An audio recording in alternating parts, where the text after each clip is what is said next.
Likeable Badass. It's a new book coming out this fall. The author dives into workplace success with tips, tricks, and strategies for women. The woman who penned the book, research psychologist Allison Fergale, joins us with more on mastering the art of negotiation and sort of embracing that self-promotion. I love the title, by the way. I think of another B word that women are often called if they are what men would be considered strong in the workplace. Is that why you wrote this book? It is, because it feels really challenging. We're socialized to be agreeable, and then when we're agreeable, we're told we don't have enough presence, we're not confident enough, and then we say, I'll give you some presence, and then we're told that we're too much. So before we talk about giving advantage, I want to talk about why women are so disadvantaged. And you touched on some of those things, but how do they manifest themselves in the workplace? So let's outline the problem before we fix it. Sure. So I think one of the challenges is that we've been taught a lot about chasing power, that we want to be in control, and those are great things. Human beings like control.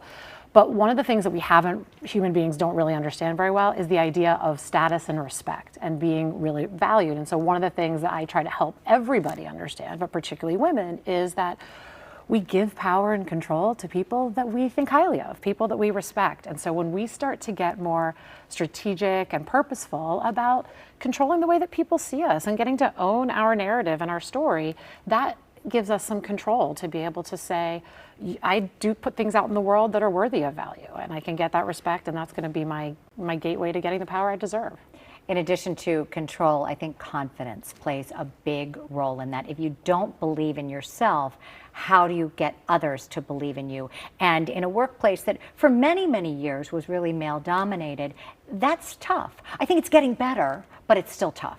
Yeah, and there is no doubt that when someone tells you you should be more confident, that is maddening feedback.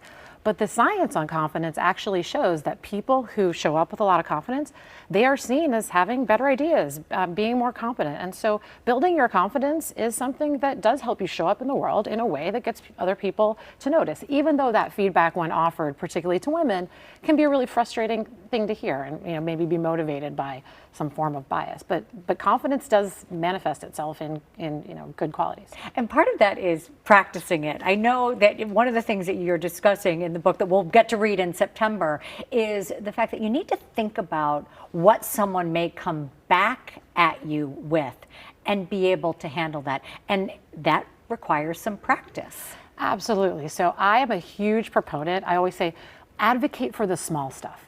I would say every time you go to a hotel or an airport, you should be asking for something. Why? Because something's always going to go wrong, and you have an opportunity to make your situation better, and you'll never see these people again. And so I always say, if you're only going to advocate for yourself in the times when it really matters, it's terrifying, and you're going to worry that you don't have the skills. But when we start to do it in the small situations, the ones that are easy to let go and say, hey, that's not a big deal, it builds our confidence. I was in Colorado. I run into a woman in the lobby. I do not know her, but she tells me she does not like her hotel room.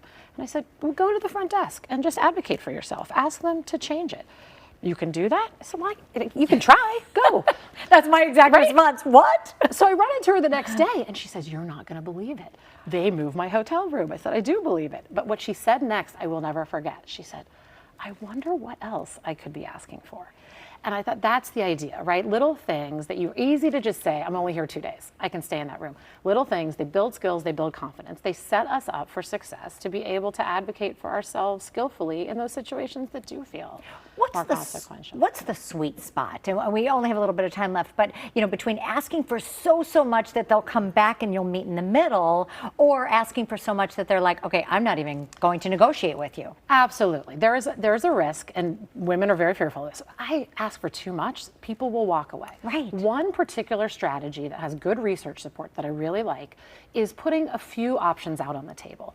So if you want to plan a trip with your friends, whatever it is, you say, well, here's 3 places we could go, right? Or if you're looking for more responsibility at work, here's 3 different ideas of things that I'm thinking about. Putting 3 solutions out there is a really good particular strategy for asking for more while still looking like you're giving the other person choice and you're flexible. So if you're a parent, I have 3 kids, I'm going to give you 3 choices, comes out of every parent's mouth.